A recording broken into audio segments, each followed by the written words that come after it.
Senator Jeanne Shaheen, and we welcome back Oklahoma Republican Senator Tom Coburn. He's a member of the aforementioned Gang of Six. Some think he's the real ring leader. Senator Coburn, let me begin with you. Explain to us, before we get to the actual plan, which is very complex, how does this graft on to the debt ceiling increase? Can you get it in time for August 2nd? Do you have to take a specific vote to raise the debt? How does this work, sir? Well, it'll be difficult for us to do it in that time. I think it can be done. It depends on if the leadership in the Senate and the leadership in the House gets behind this or something similar to it. I think the breaking of the logjam says is that you can have revenues that come through economic growth that would enhance the government's budget position. You know, there's all sorts of ways you could do it. You could set a timeline and have a vote based on what the hard payments are, $500 billion right now, and allow a debt increase that would go to that amount. And then if we've done the rest of the work by then, go on and allow it to go on and increase.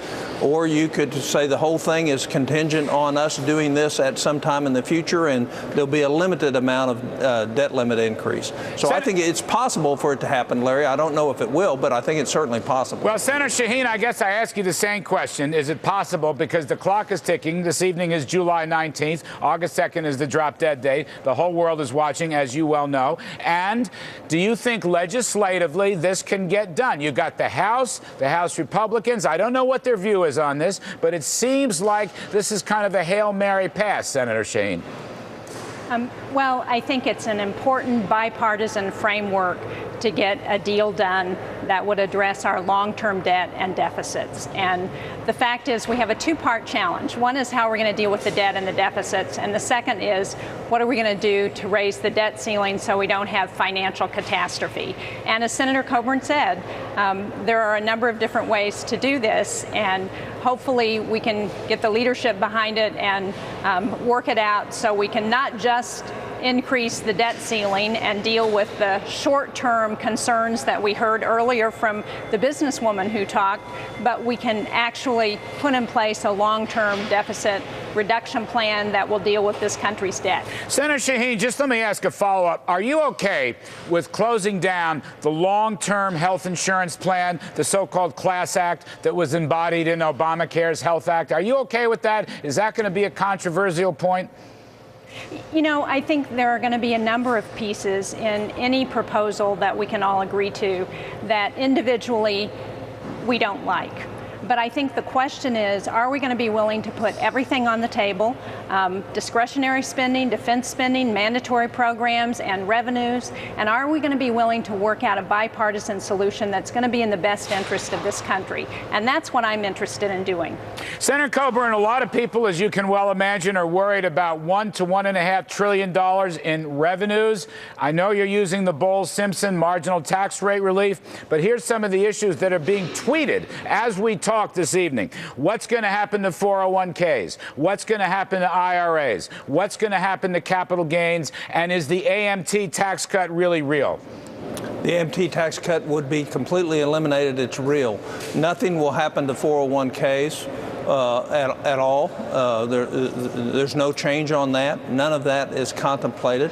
The fact is there's plenty of room to grow this economy if you make really cuts in the rates. And we saw it during the Reagan. Larry, you know this. We had 4.9% average for 4 years of real economic growth when we did this same thing back in the 80s. How about IRAs, Senator? You say nothing will happen to 401ks, nothing will happen to IRAs. How about the capital gains tax, sir? The capital gains will resume under what is considered the law. It'll go back to 20% rather than be at the same rate. And the Bowles-Simpson, the capital gains was at the rate of what the new tax rates were.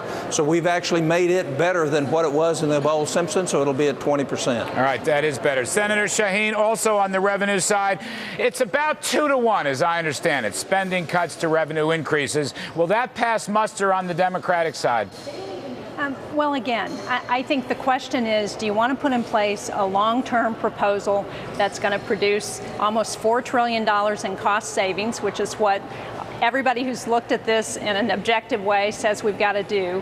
And are you willing to put everything on the table to arrive at a compromise? And I think that's what the framework that this proposal that 3 Democrats and 3 Republicans have been working on for about 7 months have come up with. And I think there are a number of us who are ready to say this is an approach that we think we ought to be following. We need to raise the debt ceiling. That's critical to the finances of this country. It's critical to every family out there who's paying a mortgage or a car payment or has a credit card bill, because we don't want their costs to go up. But we've also got to deal with the long-term challenge of the debt that this country's facing, and we've got to do it in a way that's going to be good for future growth in this economy. So I think we've got a framework here that will do that.